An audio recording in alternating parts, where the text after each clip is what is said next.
right.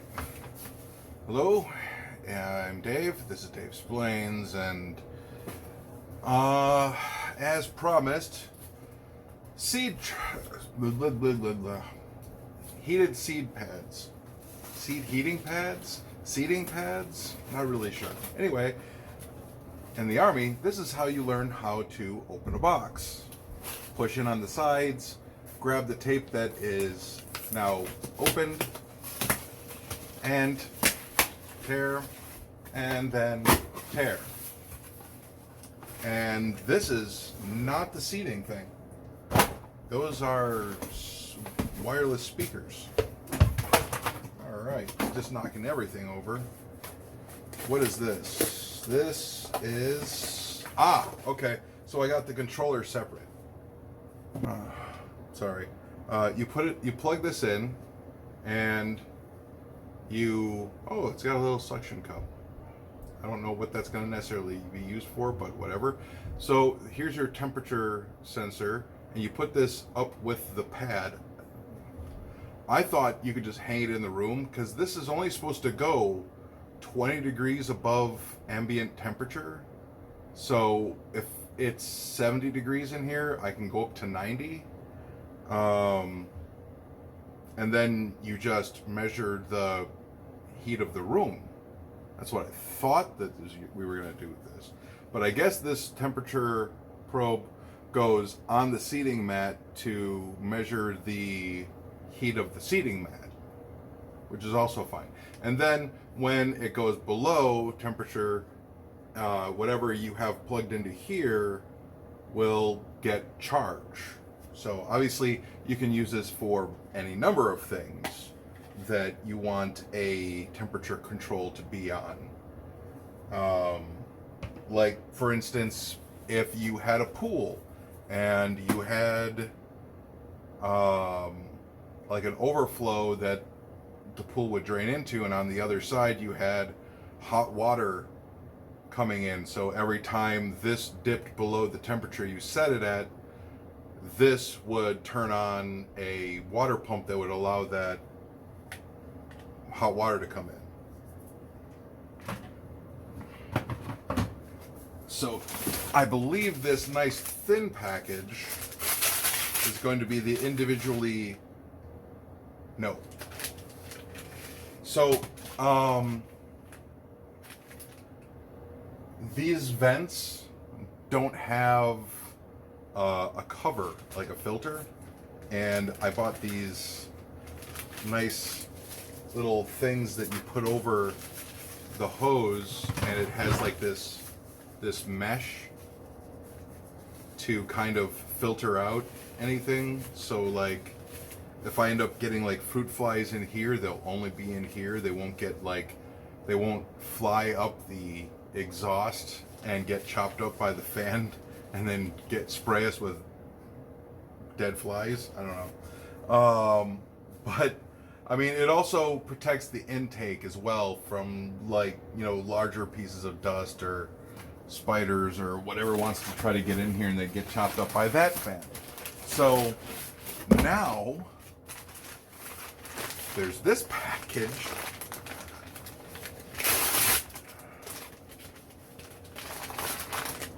These all came at the same time. These actually, I mentioned these packages in the introduction to this series, because that's the idea, is that this is all going to become a series, which is the only reason why I even made the introduction video, because you need to know why I'm doing this or what I'm doing it and what my setup is and whatnot and so forth. And then everything else can just be like little videos in the series. But these are the seed starter mats.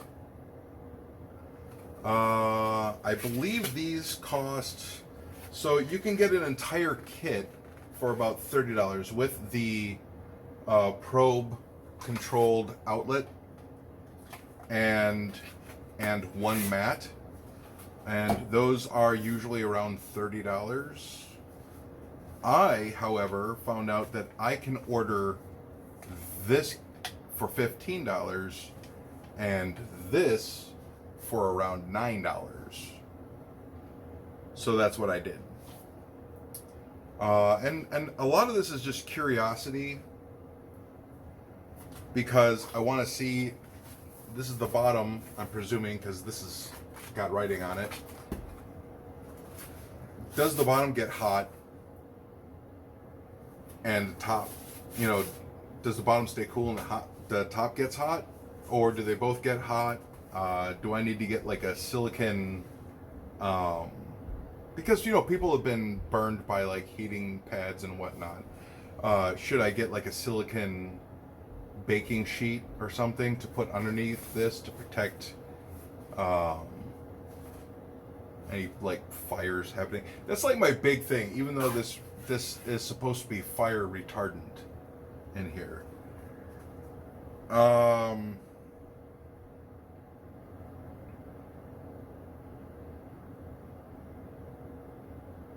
Not recommended for use by children under 12 years. Okay. Never use in combination with grow light or in direct sunlight. This will overheat and dry out your seedling's tender roots.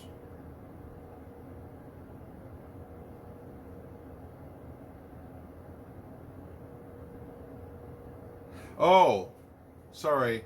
So there's bullet points, and apparently the use of grow light or direct sunlight will overheat and dry out your seedlings' tender roots. And I would agree with that, but again, my seeding trays have the grow light, that is true, but they also have the humidity dome, so I think we should be fine. And honestly, once I get to something that's actually growing and running, I'm going to try to get these into an actual pot or of some sort. So I do actually have 2 of these. I don't know if I can just run like a small, but see, that's the thing, is like, do I need to monitor both pads, or do I only need to monitor one and then power 2 of them?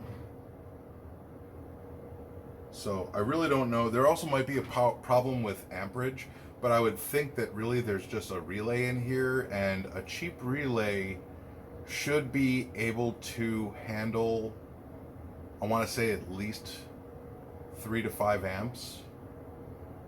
I think it's 3 amps with 120 AC.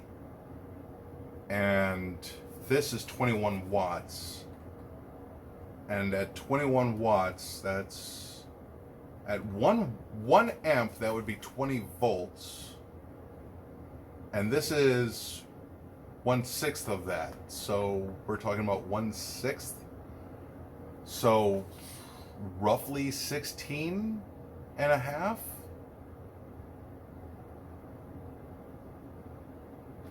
So this would be 0.16 amps each pad, roughly.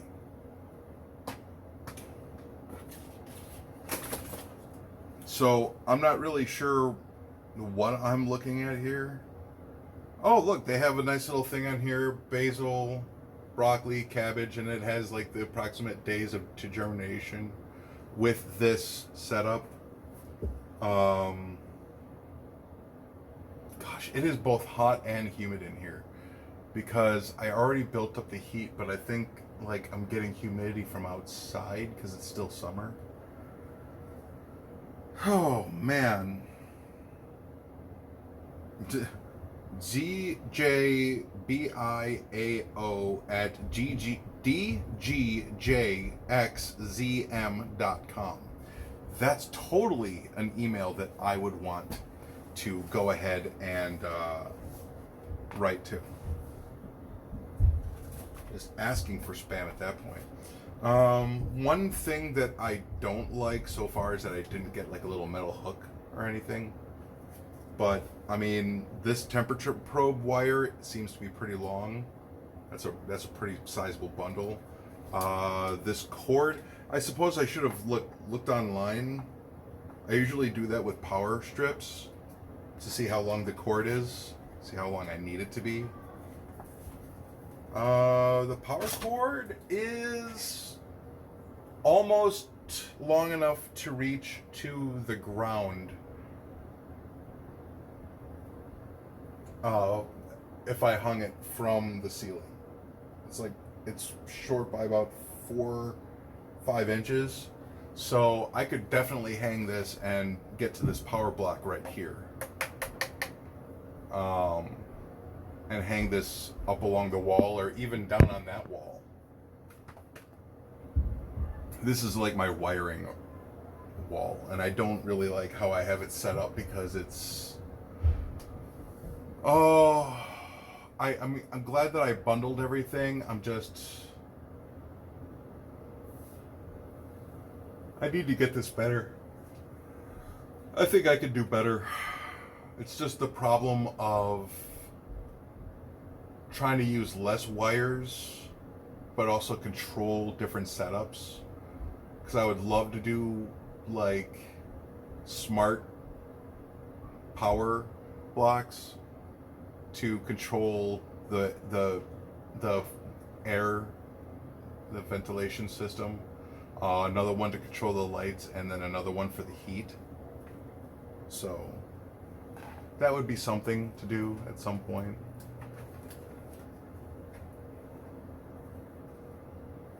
So we plug it in there, and nice green and red.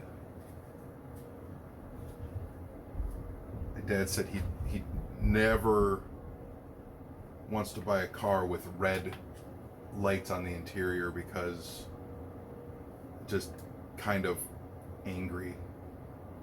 You don't want to be like this angry person and stuff. So it's got power, so it's got a power thing on here. It's got heating. It's currently heating up.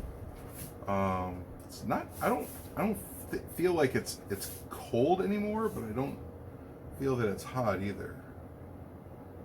I wish this thing could tell me. Okay, so I think this is telling me that it's currently 77 degrees in here. Or no, it's currently 72.8 degrees in here.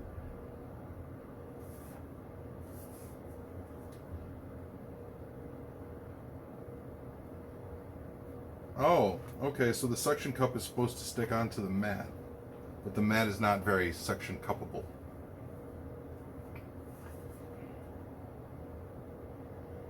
Oh yeah, just holding it in my hand, watch that sucker go up.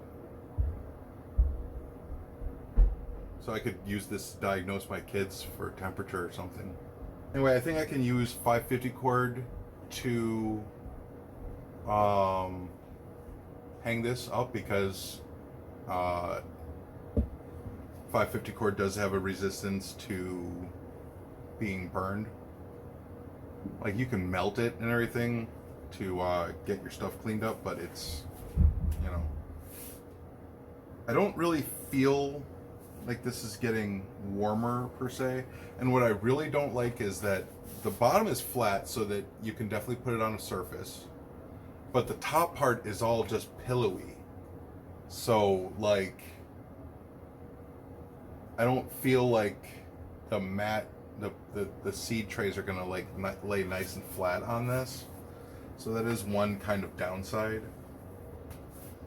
But no, it's a neat little device. I don't feel much heat, but again, I'm also not. I think it turned off when I held it in my hand because I only set it for like 77 degrees. All right, see, set it. So that's what temperature it's reading currently, 80.9. It's going down. Here's the setting that I set it at is 77 degrees. So a pretty simple device. I need more pots, more large pots. Maybe that'll be another video. Maybe. All right, see you in the next one.